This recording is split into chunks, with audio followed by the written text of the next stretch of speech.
Jack Barto became the CEO of New Hanover Regional Medical Center in 2004, and he is retiring at the end of this year. The medical center's achievements during his 12-year period here are too numerous to list now, but they include the opening of the Betty H. Cameron Women's and Children's Hospital, the NHRMC Surgical Pavilion, a renovated patient tower, a physician network with more than 230 providers, a system-wide conversion to electronic medical records, and the current renovation of both the emergency department and the Zimmer Cancer Center. Today, Jack is going to share how changing a culture made it possible to not only complete all of these projects while nearly doubling the medical center staff to more than 6,500 employees, but to simultaneously increase patient satisfaction, employee satisfaction, and profit margins. Now, I do want you to know that these accomplishments did not come without a price to Jack. It is often noted how much presidents age in office. You can see here how President Bush looked when he came to office and when he left office. And you can see how President Obama looked when he took office, what he looks like today. So at the Business Journal, we dug into our archives and we managed to find a headshot from Jack on the exact day that he became CEO of the medical center. Now please, before we advance to this next slide, please keep in mind that presidents only serve 8 years and Jack has served 12 years. So if we could please see... Actually 13. 13, okay. So if we could please see the before and after of Jack.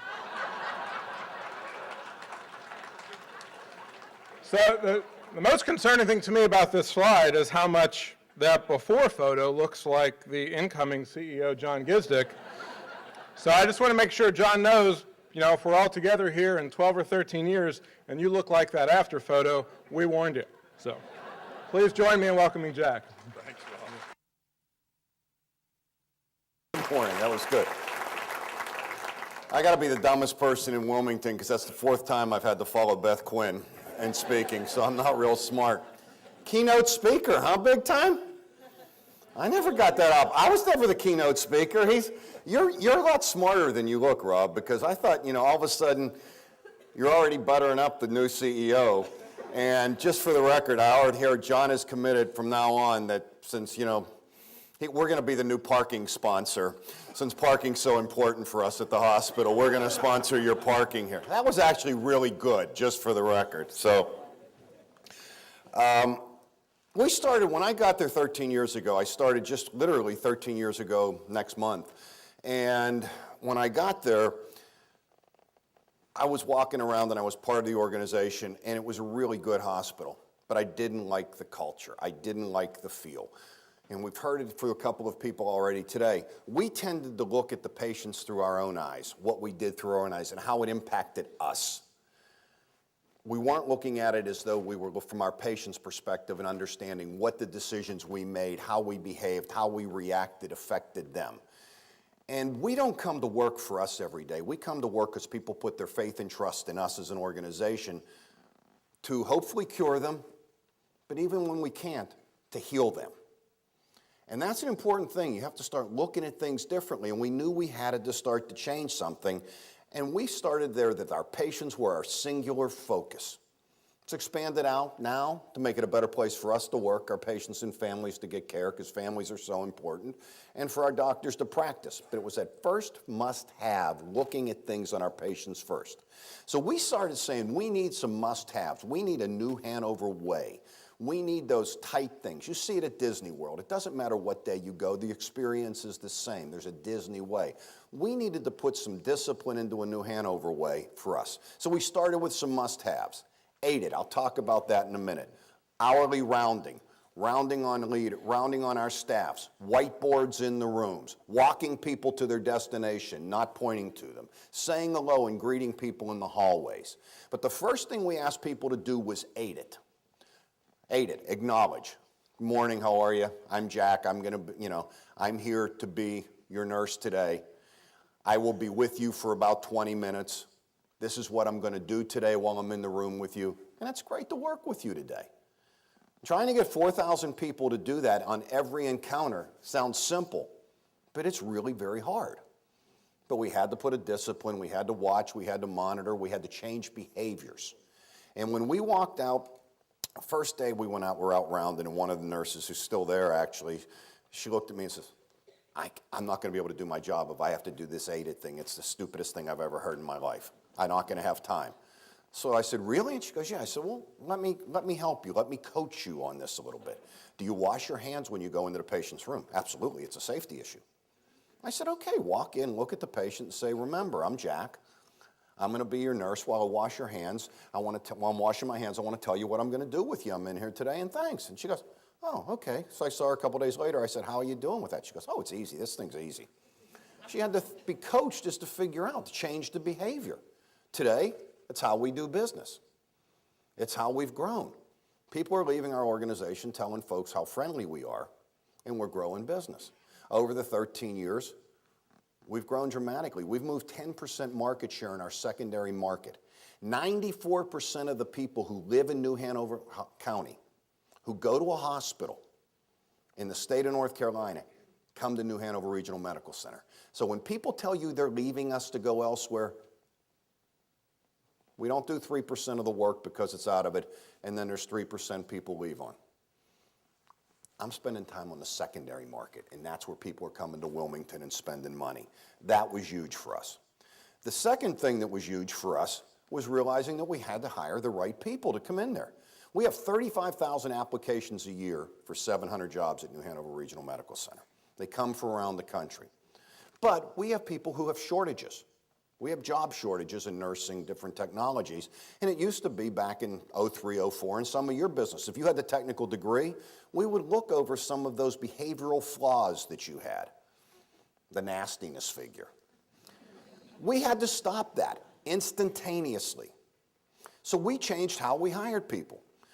There's none of you that, if you're interviewing anybody today, you can read their resume, and after you've read it, throw it away. And start asking behavioral-based interviews. Ask scenarios. This is a problem that happened to us last week. How would you behave in that type of a situation? I don't want you. You don't meet our culture. And then once that manager hits that point where they want to hire somebody, we then expose them to 4 peers, 5 peers, who go through the interview phases with them and use behavioral-based interviewing. They'll walk down the hall with them. They'll say, how would you react to this? And they, at the end of it, go in and say to the manager, hire them or don't hire them. I had managers say, you're taking away my hiring authority. No, I'm not. You've decided who you want to hire, but these folks are telling you if it's a cultural fit. And if it's not, they're saving your butts. Be happy with it. Don't hire them. The secondary benefit of that is on the first day of work, anybody walked into a new job, it's scary. You have 5 people who know you from the floor who own your hire because they interviewed and said to hire you. That's helped reduce turnover dramatically over the years. That's an important thing we do. Then we have to develop leaders. If your businesses are anything like healthcare, you promote from within. Anybody do that? So you take the best technical person, the best nurse, the best ever, who are at the highest competency level of their jobs, and the next day you put them where they're the most incompetent people in the job room because they don't know how to be managers. They've never been taught. They've never been led.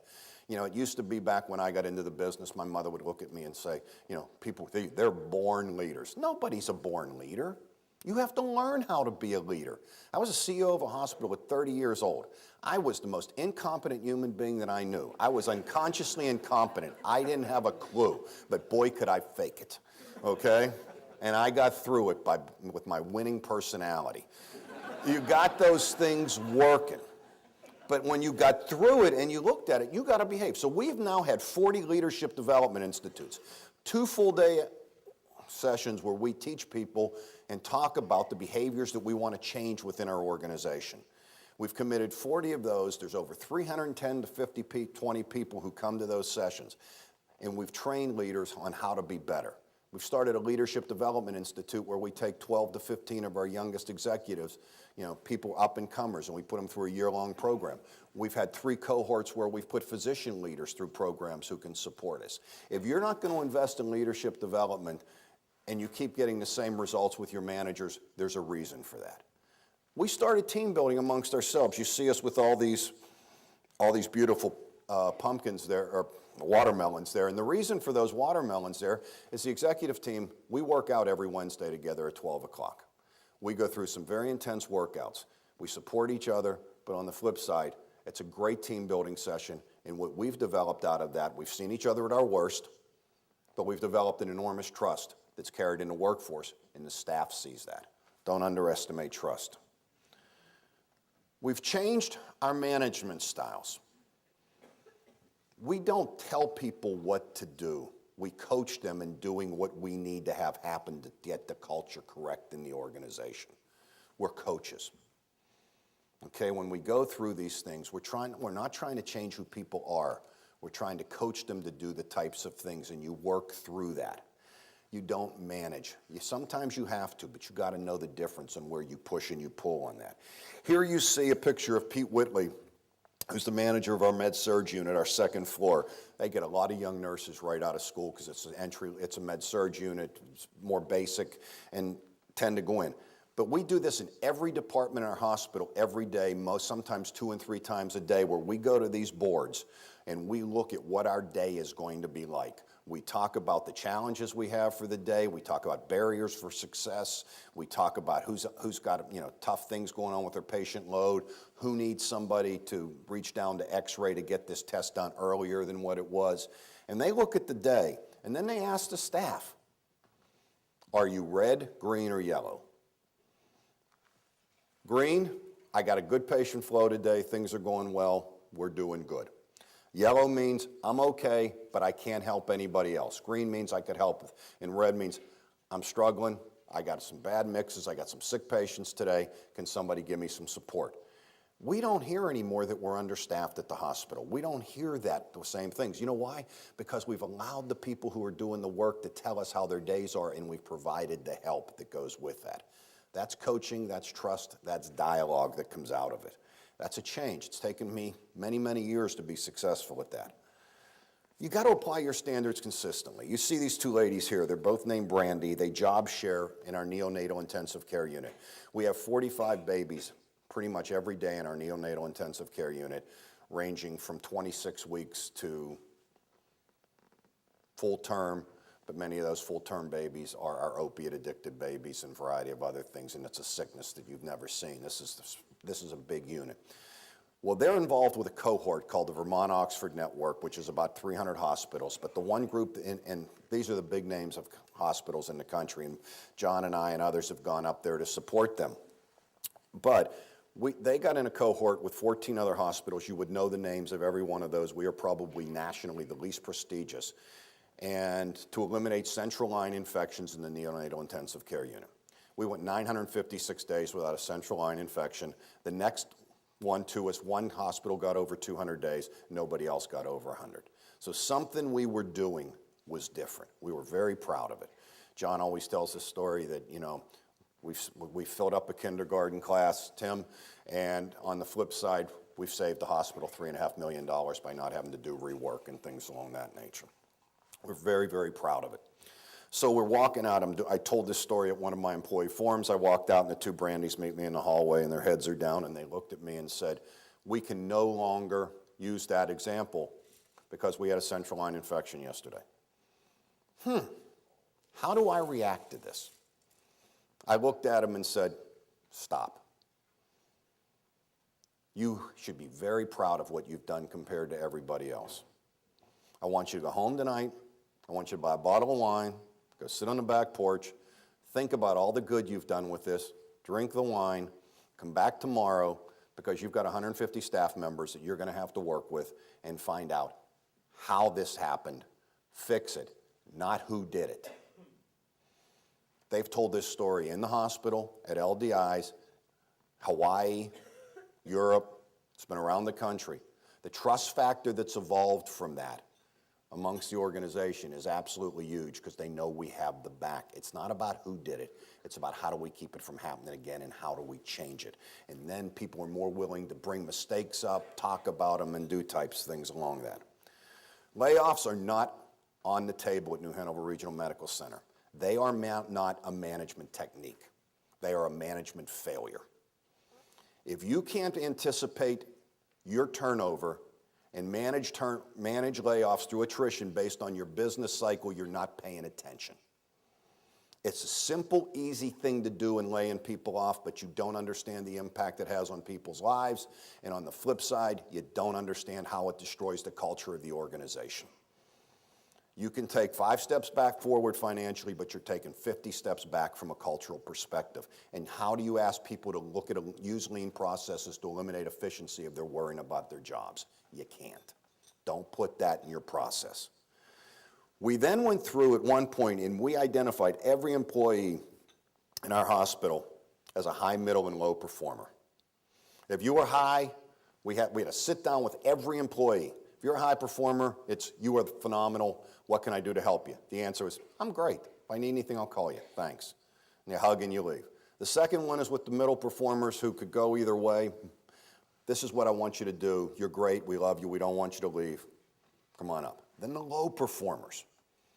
These are the ones, Tim talked about it with the students, the 2 that were struggling. Now in a job setting, they're not struggling because they don't know how to do the job. They're struggling because they don't want to do what everybody else is doing. They most of the time have worked with you for 20, 30 years. They suck the life out of your organization, but they bullied you and you don't deal with them. You lose credibility with every other employee in the staff, and you let this toxic culture walk through with you the entire time. That dialogue was different. It was one way. We weren't blaming somebody else for my failures. We're talking about what you're going to do, which is the same as everybody else is doing to maintain your job. That shook the organization because we did them last, and they're normally first. About 70% of those people flipped and came back to become high performers because they were smart. 30% left. Nobody was fired. If you tell somebody all you have to do to keep your job is A, B, C, and D, and everybody else is doing it, and they choose to only do A, B, and A and B, you don't fire them. They're choosing to leave. This is an adult world we're living in, and you go through that. So you don't really do that. What happens at the end? It's an environment that doesn't belong to me. It belongs to the workplace. It's the creation of everybody. I tell people all the time, there's absolutely nothing I can do as the CEO of this organization to make you happy in your job.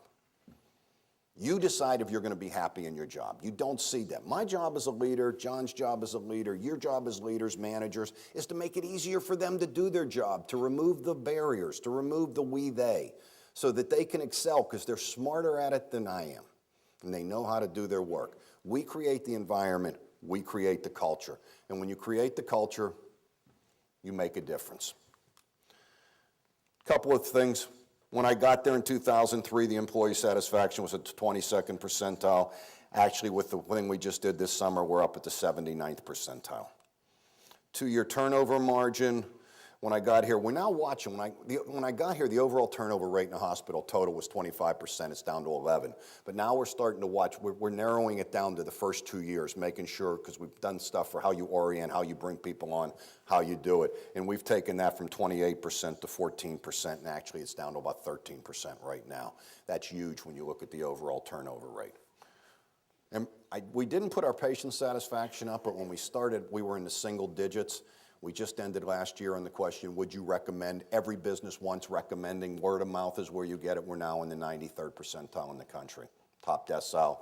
Financially, when I got here, we were a 1.84% margin. We're now up to 6.08.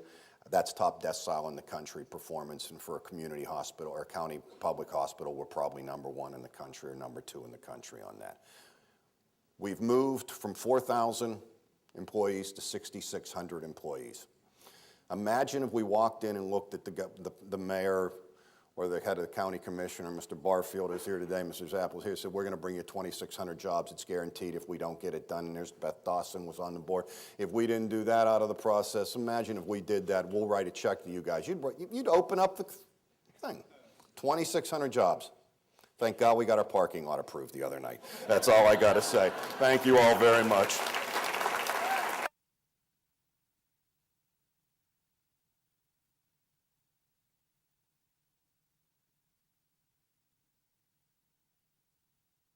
If we could please have another round of applause for all of the speakers.